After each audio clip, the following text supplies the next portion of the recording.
You said you were not an advisor, right? You said you were like a managing I partner. was for like a couple years to start my career. So 22 to 24 Okay. and yanked into management. Yeah, I was at a wonderful firm. But I just wasn't very good. I didn't like doing it. Do you So think you'd like it? Do you think this is something that you would enjoy?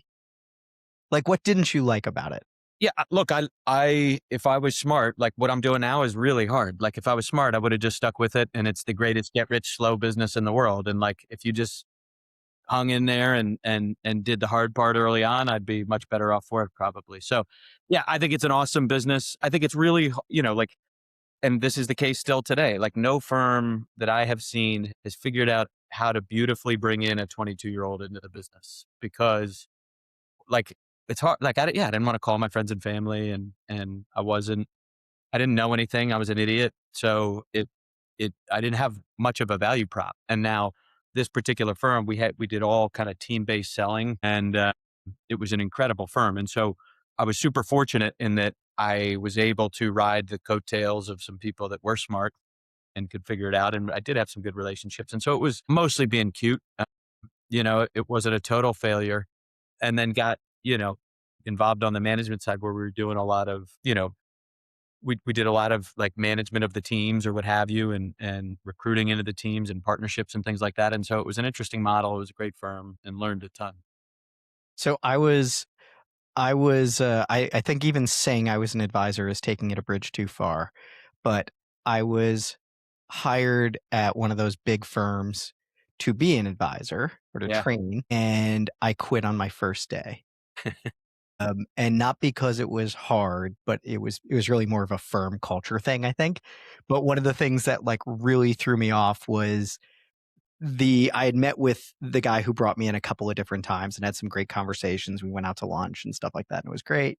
And then came in and like no training, no nothing. It was just sort of like write down a list of family and friends, start making phone calls, bringing them in, whatever. And I was like, bringing them in for what? Like, I haven't done 1 second of studying for any of my series exams. I don't have any expertise. I don't even really know how you guys do what you do, who you serve. Like, I know nothing. And you're like, well, spend the next week trying to bring in clients.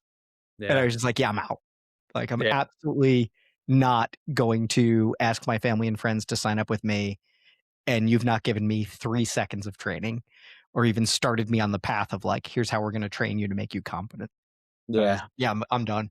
And look, it sounds to me an awful lot like you're describing one of the big life insurance companies. And there is no bigger fan of the life insurance business or companies than me. I grew up in that. My dad was a managing partner for one of those companies for a long, long time. I have lived experience with life insurance. And Yeah. unfortunately, it's a wonderful, wonderful thing. They have a terrible problem with how they, recruit and train, but it's all incentives and it's an incentive problem. So Yeah. yeah, I don't know. Well, I think we're going to get into some of that today with Yeah, incentive problems and I dig it. incentive Yeah. alignment. Yeah, I was trying to figure out, is that chop shop or boiler room sort of environment going to change with like these lead gen tools, do you think? Or is it just a persistent part of those life insurance companies? Maybe I have maybe a different take on some of those tools than most. Spicy. Okay, we're I just definitely going to get into that. Yeah, I'm I love excited it now. I want to spicy, hit. and I love the. I'm happy to say that I love the teams and love the people. But like, yeah, I don't think that's how people really get clients. Like if you just look at how advisors get clients, I don't see it. But so yeah, but reverse back to that. Like, does it give a 22-year-old from a cold start a better shot? Probably. It probably does. Like it's an activity game, and so that gets you shots on goal at ridiculous. But the more prevalent they are, the less effective too. So who knows? Yeah. Yeah. With all the tools, with how AI's come into everything, what's the path for somebody to get into financial advising now? Like, what is a junior advisor? Like, what does that look like? I can remember some people, a year ago being like, there's no path. Like, we just dropped the floor. There's no way for anybody to get into this business now. And I'm like, that can't be. Like, we'll figure that out. Yeah. And you But need more. There's that 100,000 advisor gap. So we need more. Well, let's do it. 3, 2, 1, let's go. Welcome to AI for Advisors with Mark Heynen and James Cantwell.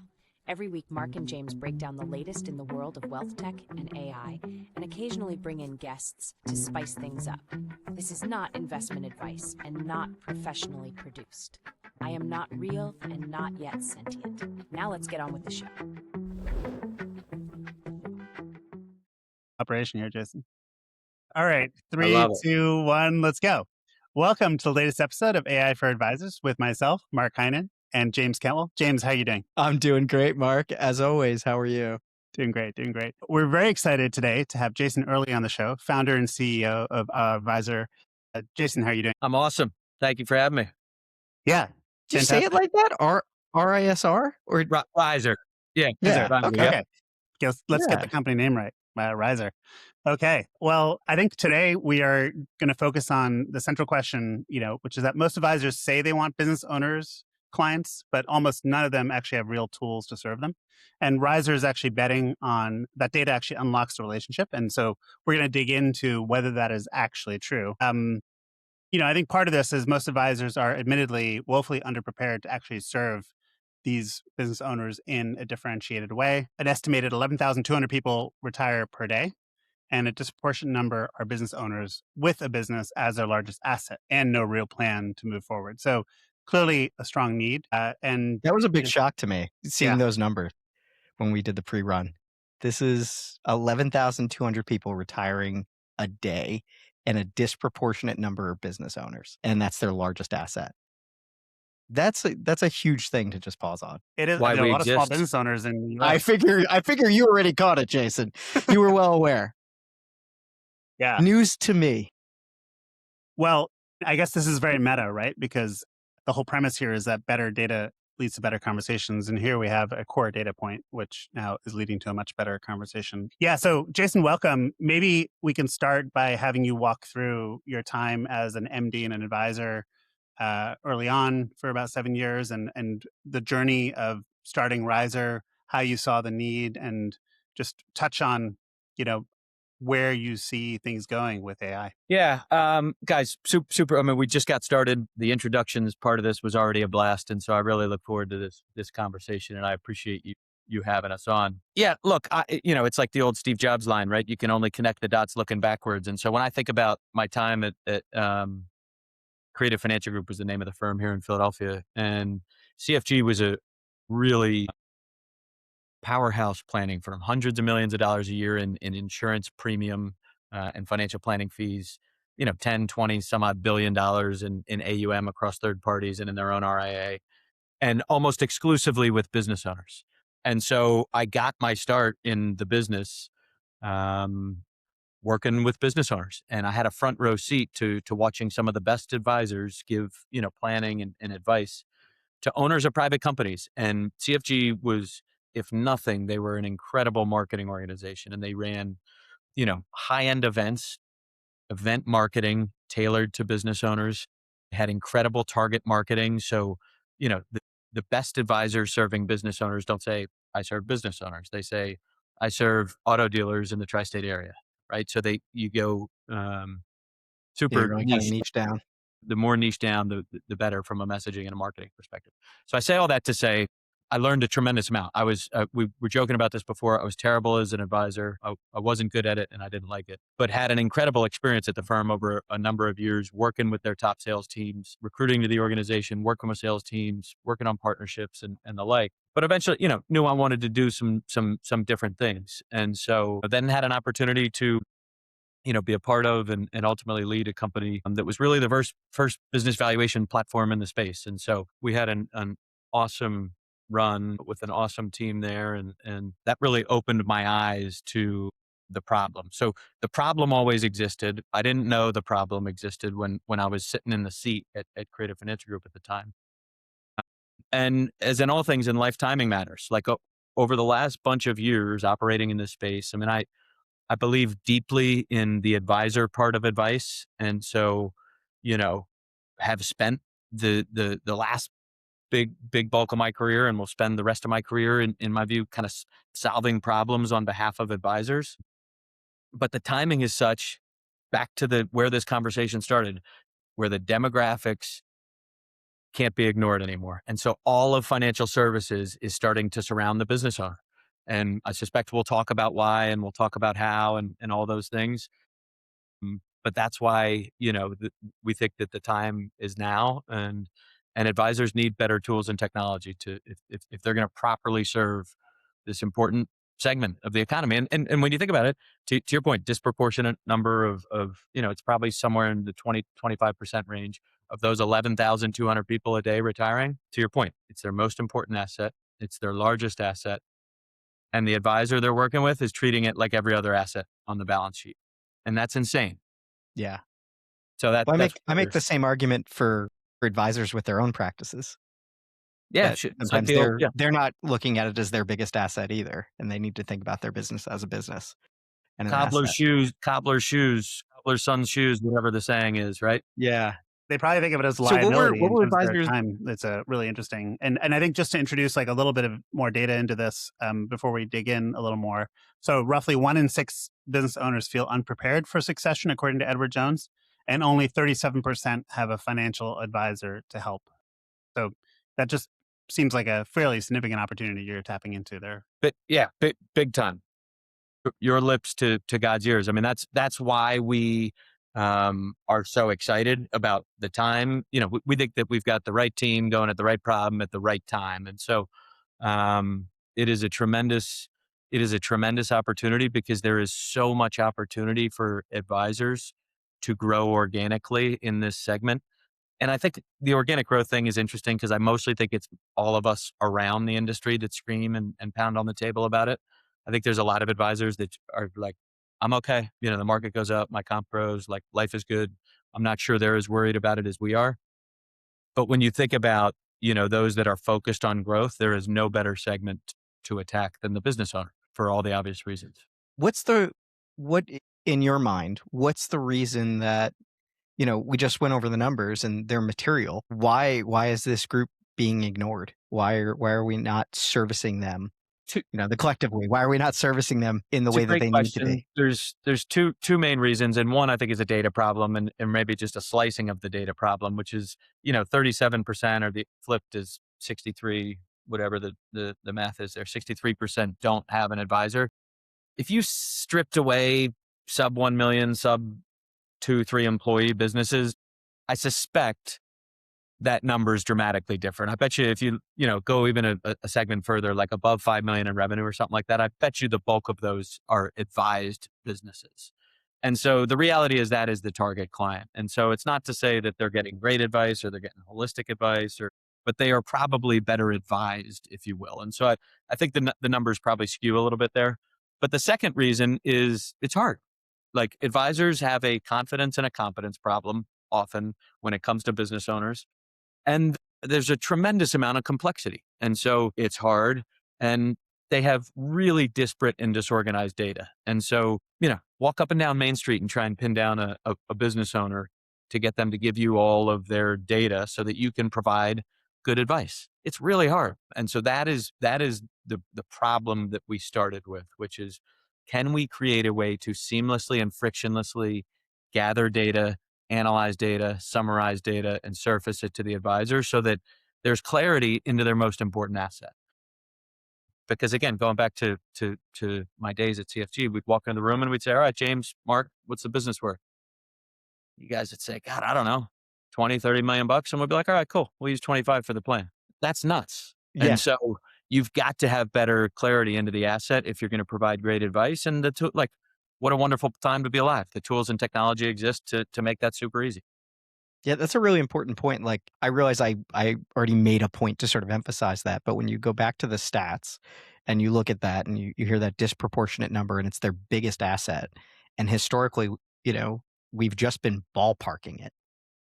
Yeah. And what does that mean? How wrong could you be, and how big is that factoring into the financial plan? And what value was the advisor really providing? I mean, were they just in a position where they were already well off? Because if you tell me my business is worth 30 million, I'm probably not too worried about retirement. I'm assuming I can sell that business. But at the same time, like, if it's worth 15 million, I'm planning with 30, there's really material difference there. Not to say I'm going to be poor, but there's a real material difference. Yeah. I think this is an important point, which is, valuation matters and valuation matters. We can talk about that. Valuation certainly matters, but there is a lot more to the story. The biggest thing that you just hit on, which we see all the time, which is the business is actually worth far more than the owner needs it to be worth to accomplish any goals, hopes, dreams, what have you. And that's a great thing. So then the question is, okay, well, what do you want of it? Because I promise you, the owner of that business cares a hell of a lot more about that asset than they do their holding in Google or Meta or whatever, whatever's in their portfolio. So the best advisors are the best at pulling out of them, okay, well, what do you want this asset to do for you? Do you want it to go to the next generation? Has it been a big part of the community? Do you have employees that have been with you the whole time? Do you want to transition it to employees? Most businesses don't sell to private equity. And so, that's what gets the headlines and that's what everyone gets all excited about and what have you. But that is not the reality is only 23% of businesses that go to sell transact. It's because they're not ready. The business isn't ready to transact, or more often than not, the owner isn't ready to transact because no advisor is grabbing them by the collar and asking them hard questions like, what do you want? What do you want this to look like?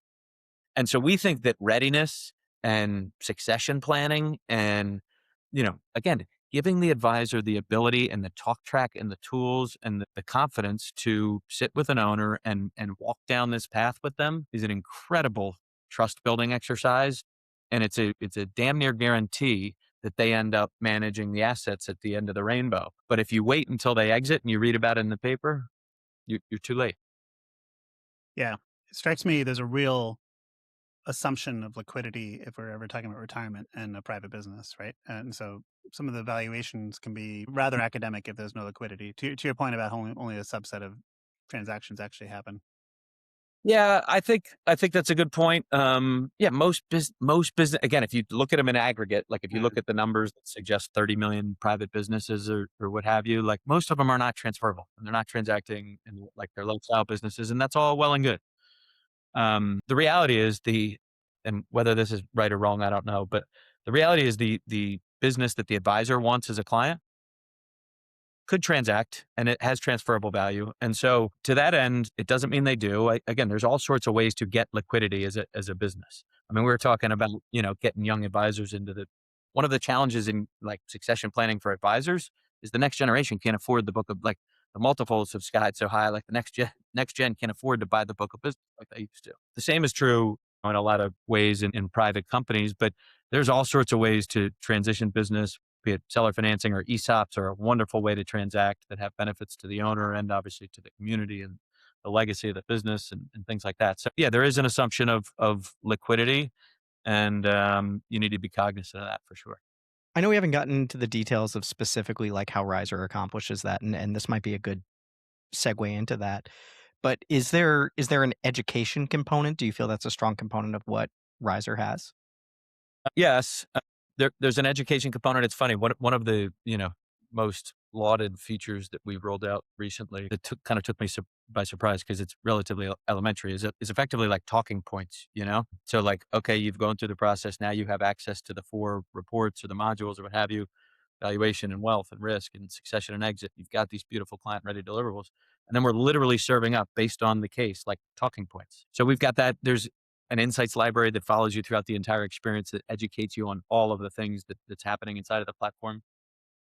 And then there are a lot of, again, we are not the only ones that see this market opportunity. There are a lot of education certifications or designations, degree granting institutions that are showing up with education in and around business owner planning. And so I've operated in and around this space for a long time. I mean, if I go back 5 or 6 years, I could think of one wirehouse bank, broker dealer, insurance company that had like a business owner advisory group in the home office. They all do. One and two, they're all turning to these places to seek out education and training, and the market is showing up. So um, the more advisors get educated and trained on this, the more they will need tools and technology. And you're seeing more tools like us pop up as well, which is a great thing. That yeah, I mean, like part of the reason for this is sort of like my own thesis, which is like I think there's a good number of small businesses that never reach that point of being, you know, being able to be sold or attempt to, but can't complete the transaction. And I think a huge portion is because earlier on, they haven't really thought about what they need to do to prepare to sell. And I don't think it needs to be these big formal classes. I mean, I think you'd certainly benefit from more education, but sometimes it's just a matter of like reframing how you think about your business and thinking about systems and thinking, like you said, about like, well, what do you want this to do for you, along the way? Like, I'm years away from retiring, I think, but I'm already thinking about like, what do I want for what I'm building here? Like, what do I want to do with it? Could not agree more. And I also think that to the education perspective, like advisors are already great at what they do and giving great advice. We do not believe that they need to be trained and certified and super duper educate. Like, no, no, you're already great at what you do. You need to better understand this asset, and you need to be great at pulling out of the owner their goals, hopes, dreams, and what have you to lay out the plan for them.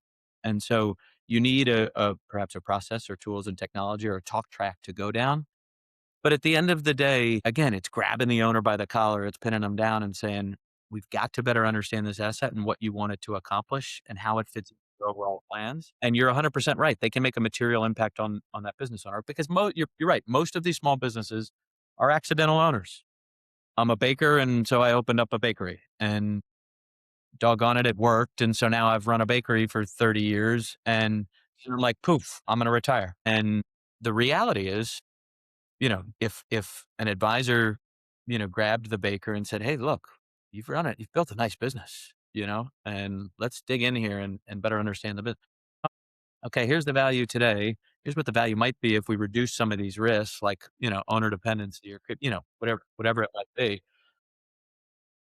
Do you want your son's in the business. Do you want it to go to your son? Oh, no, he's leaving the business. Do you want it to go in place? Okay, no. Well, there's a couple other bakeries around here. So starting to have those conversations, Exactly. opens up a world. And again, like it's our view too that business owners make great clients while they operate. We can talk about that because that's, maybe counterintuitive. Most people, advisors would say, forget them. The wealth is tied up in the business.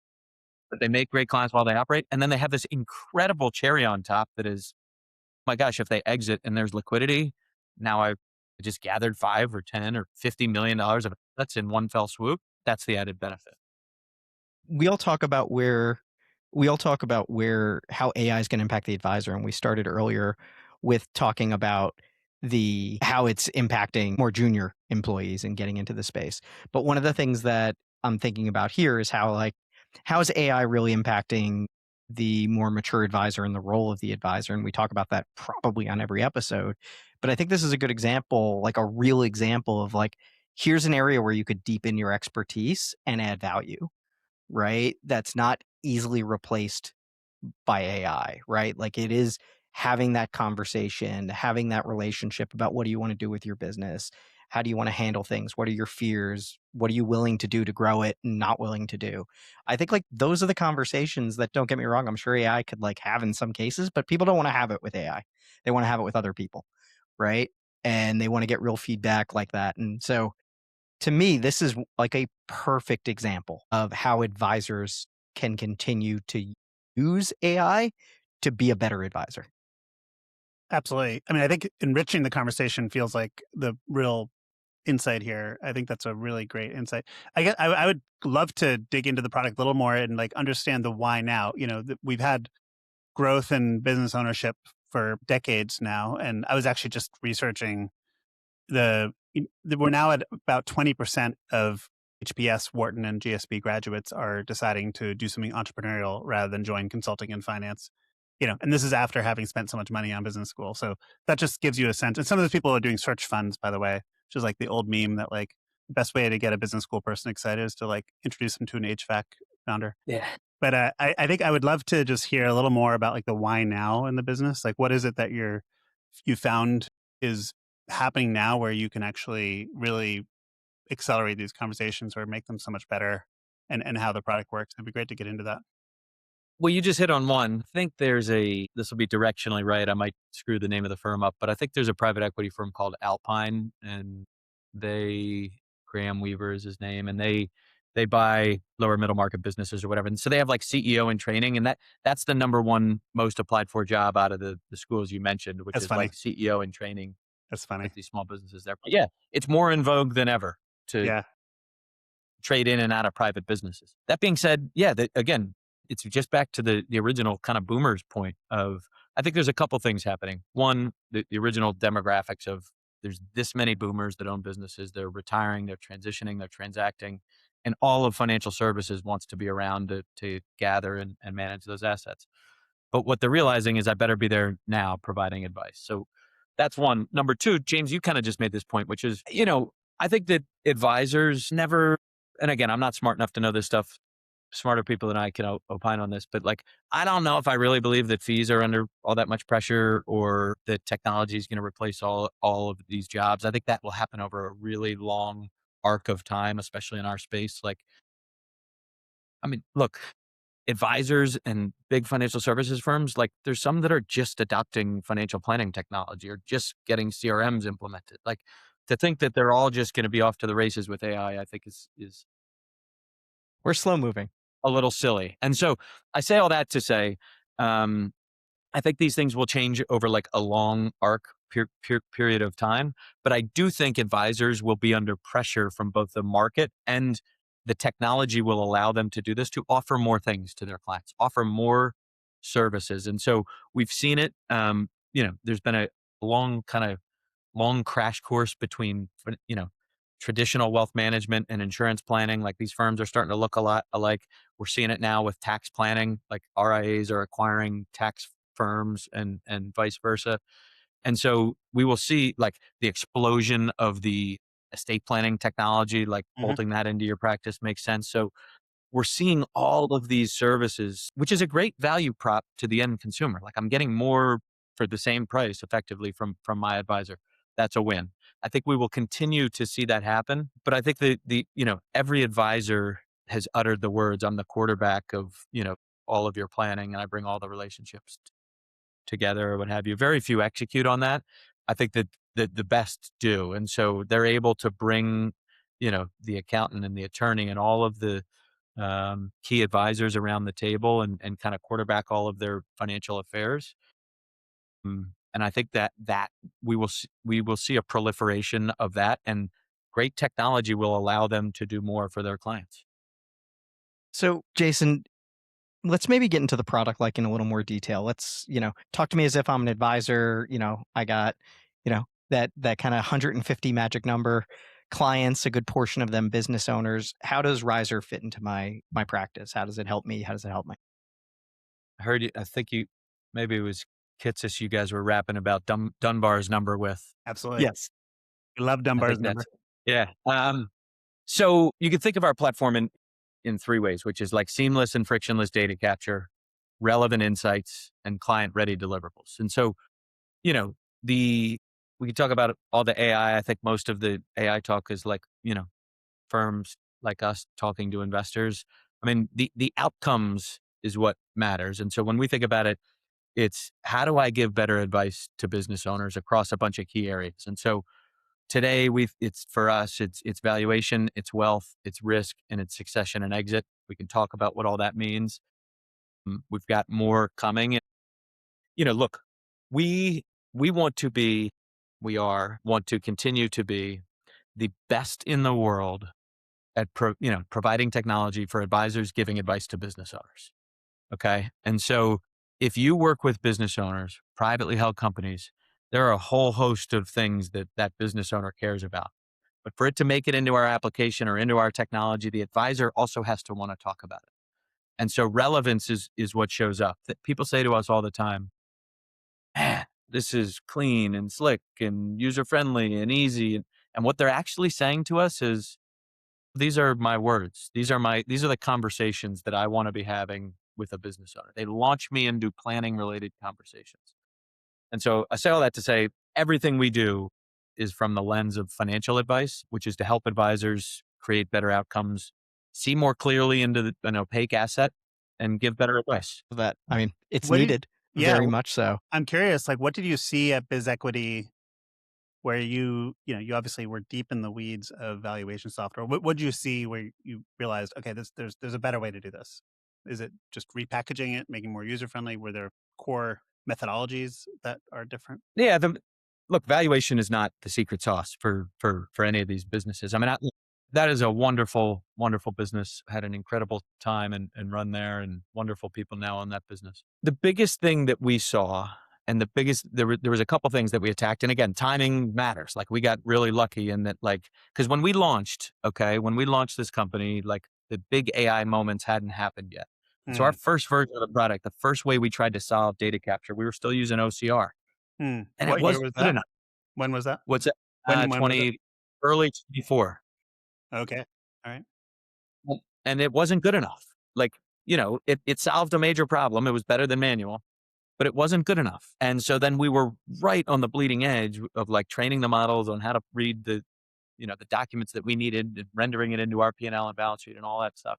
And so now it's like anybody can read a document using AI, and it's what an unbelievable thing. But so like that was easy for us. We were just coming out of the ground at that time or what have you. And so the first problem we needed to solve in our view was like, we got to make it easy to get the data, because otherwise the advisor is forced to do it. It's an adoption killer. They don't do it.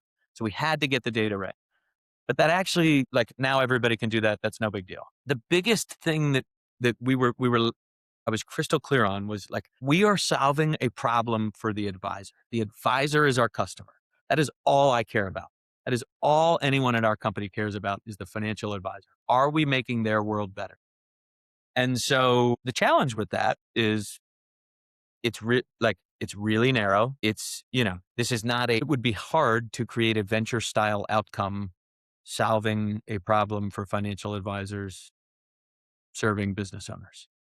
And so that has informed all sorts of things for the company. And we have all sorts of ideas and places we think we can go with this, but we want to be the best in the world at that. And so we saw it across a whole bunch of different vectors. We're like, man, there's a lot more to the story than valuation. There are a lot of risks that owners face. And so again, like, we are about to launch the ability to not only, the data goes further than just tax returns. So another really, business owners have all of these important documents that they have all sorts of risk in that they don't know about: buy-sell agreements, operating agreements, shareholder agreements, insurance policies.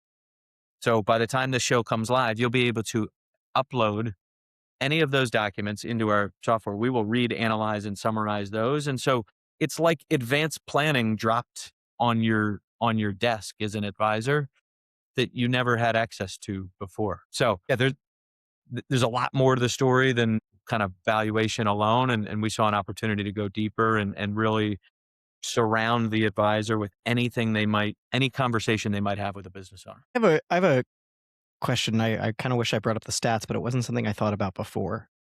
Do you also see this, and maybe it's a bit of a leap, but like one of the challenges that advisors talk about is being able to keep, their clients' children as clients. And I don't know what the numbers are. I've just kind of pulled some up because of course we're an AI show. So I'm going to pull the stats up in real time. So I don't know, I see 70, 80%, I see 90%, but either way, it's a majority don't keep their clients' children as clients. Do you see RISR potentially helping alleviate some of that? I mean, a successful business transition or transaction You is a guys are pretty big closer to this. deal. I'm gonna ask a question back to you because you guys are close to this. Like I hear that all the time. Like, who cares? Does the advisor care? When I think about that, it's like, all right, well, forget not, non-normal things happening or whatever. But like mom and dad die, they're 80, 90, whatever they are. The kids are 60. That person has had a long life and has a relationship or whatever. And either it was you and you got there when they were young and built a relationship, or like, yeah, you're out because they're 60 and they've had a relationship with an advisor for 20 years. I just don't I never quite understood that one, I like that reframing. as Yeah. a problem. Well, because the advisor isn't going to outlive, the kids or their clients necessarily. Like, I think to some extent they might, but ultimately the firm does, but the advisor doesn't. So it really depends on if we're talking about the advisor or the firm. I think large firms have I to think get about why the this. firm cares. Yeah, I the get why Edward the Jones firm has to care about it. I think an individual RIA doesn't have to care about it. So I think, yeah, if I was Edward Jones, I have to think about it. I think maybe this is more of a question, just to flip the question a little bit. There was this great conversation we had with Kitsis about how, you shouldn't be like giving out Xboxes in the nursing home in the hopes that like the grandkids are going to start like using you, for your healthcare. Yeah, I think he had a great point. Like, It was a it fun makes no topic. point. It was a fun conversation. I would encourage everyone listening to this to go back and listen to the Kiss This episode. So I think to some extent he one makes for the me, point, which is like, I love. say again, Jason. I just said +1 for me. I laughed at that. Yeah, it was a great conversation.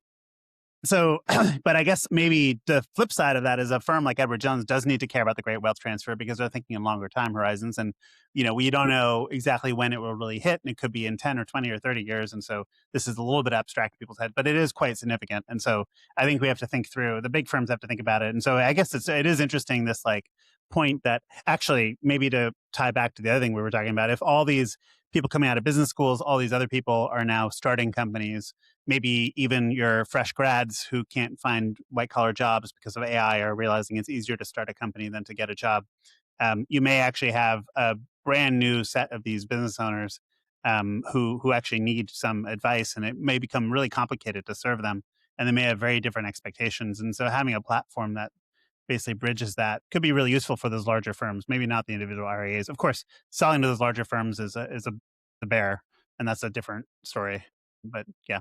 Yeah, it is. We love them all. Yes. I'll say this, two things on this, because James, your question is actually a great one. What we see in our data, and we will start releasing some of our trend data and things like this that we see, because it's super interesting. Only 17% of businesses plan to transition to the next generation. And that one kind of makes me sad, because like, I think that's the greatest gift in the world. I'll encourage you to go look at Landman is a great TV show if you've watched Fantastic it. TV show. But Love Landman. but actually makes that exact point. Right? Well, Jerry Jones, and I'm from Philadelphia, and I'm a Packer fan. Actually, I'm not an Eagles fan, but I don't have an opinion one way of Jerry Jones or another. But I watched him in a cameo in that, and I'm like, I love this guy. And his point was like, I got the Cowboys by, I bought the Cowboys, one, because I wanted to work with my kids, and two, I got the Cowboys because I was just trying to be near my daughter. So go watch the cameo if you haven't. Yeah, I've watched it. Yeah, it's great show. It made me tear up. Like, private business ownership is the greatest gift in the world, and it's the greatest gift you could give your kids. And so I wish those numbers were higher, one. Two, but so in that case, yeah, if you are transitioning the business to the next generation or to kids, like, you as the advisor are in a far better position to maintain the next generation as a client and work across the family. But what we see is, like, we have 47% of people are open to explore exit paths. And so, I think that they're deciding between, like, again, am I optimizing for a financial outcome? Am I, is legacy most important? Do I want it to go to the next generation? You've got all these different options to think about. And so I think it's interesting in that regard. But I do also think that not only is it in vogue because of the business schools or whatever, I think technology, like most of the people that make predictions on AI, I suspect the comments or prognostications won't age all that well. I have no idea. All of ours are Certainly going to safe be accurate. assumption. By the way, all of ours are 100% accurate. I just suspect it'll all be better and awesome. But I do, like, I was having this debate with someone on our team the other day, and our engineers are really close to this stuff. And so sometimes they're like, this is scary, and like, big kind of cubicle farms inside of big enterprises and organizations are probably in trouble. I don't know. But I think that one of the positive impacts of this technology will be an explosion of private company ownership. More people, it will be, the barriers to entry to owning a business are wiped, gone. Absolutely agree with that. So Yeah. I meet with a couple of college students every month, and like, that's one of the things that I kind of ask them about first. What's their sort of vision? What do they want to do? Where do they want to go? Do they want to go work in the workforce for a few years, then do their own thing? Like, what do they want to do? But I make the point that, like, there are other options, and it's never been easier to do that than now. And I just try and kind of give them a little bit of, I guess, just optionality, right? Like, know that these options are on the table. And if you're not thinking about it, like, here are ways that you could do things, and think about solving problems for college students. You just got out of college. Like, what problems do they have? Like, I'm not going to be in touch with that. I'm not going to build something for college students. It's not coming from me. So, like, you tell me, like, what are they concerned about? What are you guys dealing with? You can figure this know out. what you guys think, or Mark, certainly from your seat in Knapsack. I mean, this is the greatest time ever to be building software, and perhaps the most terrifying too. Uh, 100%. so, to me, yeah, no better time. I think like the constraints have just totally flip flopped, right? Like for a long time, I needed to have 10, 50, 100 engineers and a lot of money to pay those engineers to build all the things. And now what you build is far more like the taste and the craft, and what you build, I think will be far more important than can you build, because everybody can build. Everybody can build. The moats are, and I don't always love the word moat, but like the moats are completely different now. Public data and building is no longer a moat in any way. Like you can get access to nearly anything instantly. Somebody puts out a directory, you can scrape that in minutes. Like there's nothing, there's nothing you really can't get access to in the public data sphere. Right? So now it's figuring out like, how can I build around that? How can I provide value that somebody else can't? How does my experience lend me to build or design something that somebody else can't? And like, that's a good example of your story and where you were before, and kind of seeing this problem and seeing that like no one's trying to solve this. And, you know, now the data problem has become easier. Like you tackled it in 2024, but now, if you were starting today, that problem's solved. 100%. Right? But you worked on it and you moved on to the next problem, the next. And so I think it's just interesting to see how this has changed. And just a quick kind of tangent, but like I talk with a lot of different developers and a lot of firms and founders. And one thing that we keep sort of talking about that maybe like advisors and others don't realize is how major of an impact this has had on like cost to develop and timeline to develop. Like businesses that needed $20 million in funding in 6 months and dozens of employees and whatever, like, no, it's completely changed. You can build an MVP in hours to a weekend. You can like, it's just 2 years ago, people who spent 20 million on something could rebuild it solo. Yeah, I mean, And it's going to it's zero. insane. Like the cost of engineering is going to zero. I think that, back to the earlier point, your opinions, your convictions, your belief, your craft, like your domain expertise is more important than ever. And so, like, how opinionated are you on what to build, and how much are you listening to your customers on what to build? And like it matters more than ever. Well, I think with the SaaS apocalypse that people are talking about, I think the bigger challenge is existing incumbents that already have a lot of that insight being able to execute a lot faster, rather than people's existing businesses getting obliterated by a new one person startup necessarily.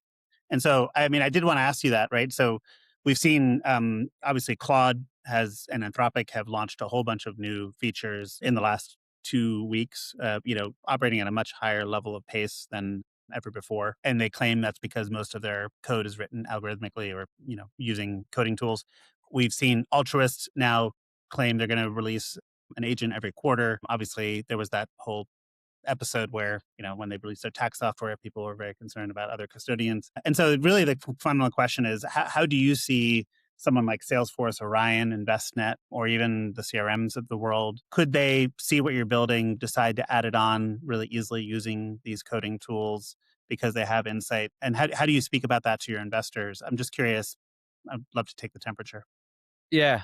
Awesome question. Could they? All of them? Absolutely. Like back to the earlier conversation on cost of, like, they all have talented engineers. They absolutely all could. Mhm. Will they? I'm not so sure. How do we talk about it to our investors? We don't like, we don't have Well, the good institutions. investors don't ask those questions because they're betting on you as a founder. So Yeah. maybe the wrong question. Fair enough. Yeah. We don't spend a whole lot of time thinking about that, or talking about that in that way. So, um, Orion Investment, maybe the closest. Like the CRMs, I don't see it, right? Number one, they don't have the data that they need. They have like household level data, and they have obviously a lot of data. They don't have like the business financial data or whatever. They could get it or whatever. You don't see them attacking like vertical SaaS applications to bolt on. Similarly with like the, TAMPs, like Orion Investment. Again, could they? The answer is yes. I think far more about the financial planning technologies, but they're already up against a problem in my view, which is they've gotten big. And so it's like when we go through our product road mapping sessions, because like, again, we we would have released tax already. We couldn't quite get kind of conviction on what level of depth to go to. We will release it in short order. But like when you start going at this problem, it's like your application gets huge.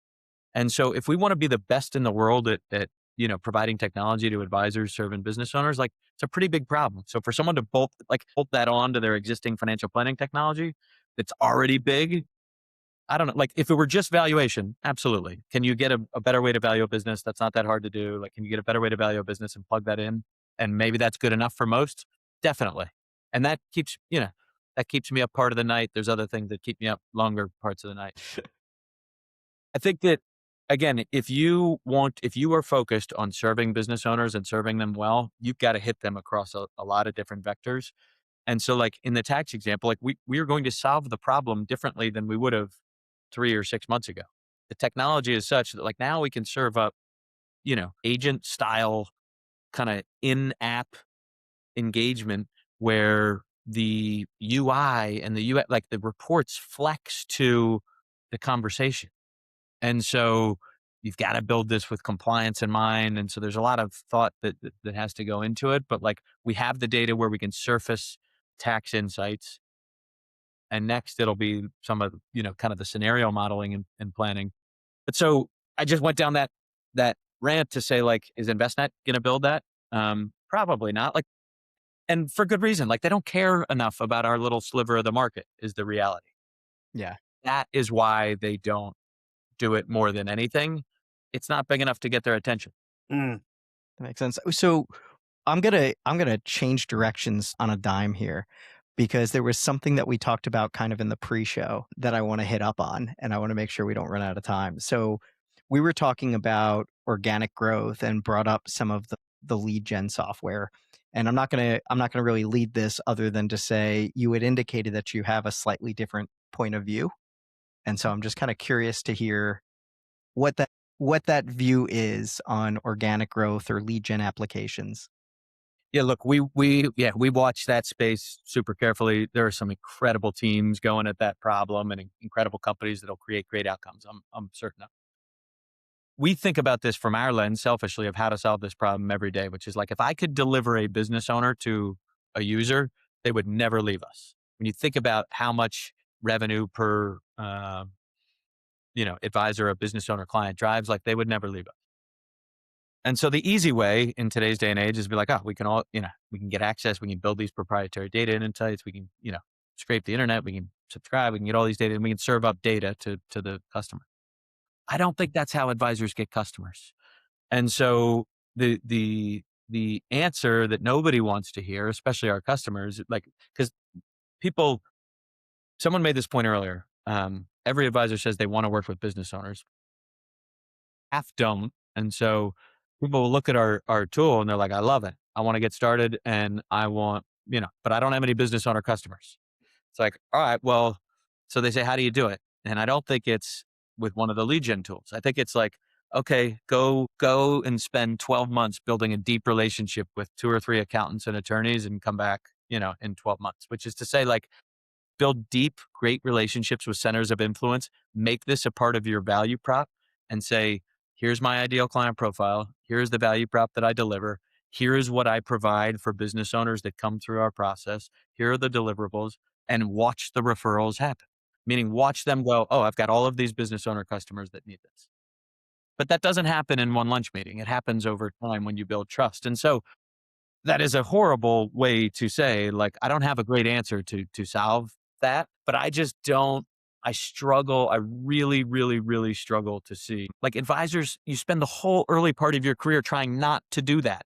Yeah. You want to build great, deep relationships with people that refer you more business. And once you get there, I don't see it happening in reverse. I think for a I lot mean, of advisors, it's a great answer because it means their core value proposition, which is trust, judgment, et cetera, cannot be commoditized through technology. And I think that's reassuring for a lot of people. yeah. Another reframing of, I mean, like, I'm not sure if I'm misreading what you said, but it's kind of one of the ways that I think about it is like these, I don't want to call it tactics, but these ways to grow your business, right? To develop these like deep relationships with center of influence and work that over a period of time and build trust and deepen that relationship. Like they shouldn't be replaced by tech. They should be enabled by it, right? So it's really about how do I use it more effectively to help me keep in touch, help me provide them with some value to deepen the relationship, not to outsource it, right? You're not outsourcing the responsibility. I think I used this term the other day. Like I have an AI employee and I started hitting at the Dunbar's number and saying, it can help me kind of surpass that number. And it's not because it's outsourcing the relationship, right? It's helping hold and remind me of key memories, key details, like prompting me, prodding me to be like, you should reconnect with so and so. And so it helps me keep more relationships alive because of that. And so that's how like tech is working for me to help me deepen relationships. And they're real, they're authentic, right? But it's helping me keep some information not in here all the time, but that I can pull from and say, oh yeah, that's right. We really had a great conversation about how you live near Villanova and I spend time in Pennsylvania and whatever. Because I may not keep that a year from now, but if I can recall it, I go, yeah, that's right. We did talk about that. I So I love think there's ways to do that. Danny Meyer is the founder of great restaurants, but Shake Shack as well, and he calls it ABCD, always be connecting dots. And I think the these data repositories or the AI assistant or whatever that can serve that stuff up to you is an incredible relationship tool. Yeah, I great. I know. Oh, go ahead, Mark. I was just going to say, I totally agree. I think that's sort of the superpower, I think, is processing context and being able to provide really, I think conversations just get a lot richer with that context. I was going to suggest we pivot to one rapid fire question so very briefly, most overhyped and most underhyped AI product or development in your view, Jason? Doesn't have to be in our space. Look, Anything. talk about this stuff happening so fast. I mean, with the release of OpenClaw or what have you, I mean, we've quickly stood up agents Right. across all different areas of our business. And James, you have an AI employee, like it feels like we have 10 new employees, like high leverage, incredibly powerful. And walk around in the world outside. I want to scream from the mountaintop. I'm like, do you people not have this? Totally agree. I think it's like a small, and I think again, in financial services, this will happen over a long period of time. And so it's our job to distill and diffuse some of the AI into the workflows of the advisors to create the outcomes we want. But most people just are completely unaware that exists or is possible. And it is like the best research assistant, all of it. It's so mind blowing to me that I just can't believe it exists. And it's super fun. Totally. So that seems, I don't know, that seems like the most underhyped to me, although it's quite a bit of hype. Yeah, obviously. overhyped in like a very small subset of X and Yes. LinkedIn, and underhyped in the wider world. I think those. Most of the world just has no idea that it's going on. Like when you look at the actual AI adoption numbers, you're like, oh my goodness, nope, nobody knows what's happening. Yeah. And so the most overhyped, I don't know. I will reserve judgment on anything because everything is moving so fast that I don't have opinions strong enough that I feel like will age well. Yeah, I commend you. my take on the prospecting stuff or whatever, things change in a minute and these teams are so good and so talented and the technology is changing so much that I don't know. I very well could be missing something, and that could be the case in any segment. So yeah, I think what's overhyped is the job, just if you just again look at our little corner of the universe, like the job displacement stuff. I don't know what happens, but fall out of love with the job title. What you do is definitely going to change. And so who cares? On to the next. The things that will become available to us. I think endless. First of all, I commend you for having an open mind on what might be overhyped. I think a lesser guest may have just said no takers and moved on. I think I would have said no takers and move on.